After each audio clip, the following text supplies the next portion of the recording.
যারা জুয়া খেলেন তাদেরকে আমি বলবো, রাতের ৩টা বাজে পারলে একা কবরস্থানে গিয়ে মাঝখানে করে বসে থাকিয়েন 2 ঘন্টা। এত বড় কলিজা যদি আপনার থাকে, 2 ঘন্টা লাগবে না, আধা ঘন্টা পারলে বসে থাকিয়েন রাতের ৩টায় গিয়ে।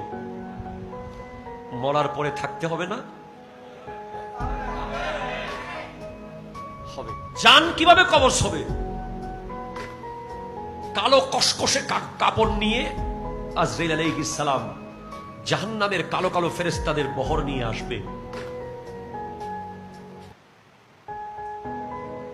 এমন ভয়ঙ্কর সিচুয়েশন হবে, মনে হবে পৃথিবীর সমস্ত সমুদ্রের পানি তার গায়ের দিকে আসতেছে। মনে হবে সমস্ত কাঁটাযুক্ত গাছ তাকে জড়িয়ে ধরতেছে। মনে হবে সমস্ত পাহাড় তার শরীরের দিকে আসতেছে। শরীরের প্রত্যেকটা রগে রগে রুটাকে বের করা হবে। চোখ দিয়ে রু বের হবে, নাকের ছিদ্র দিয়ে রু বের হবে, কানের ছিদ্র দিয়ে রু বের হবে।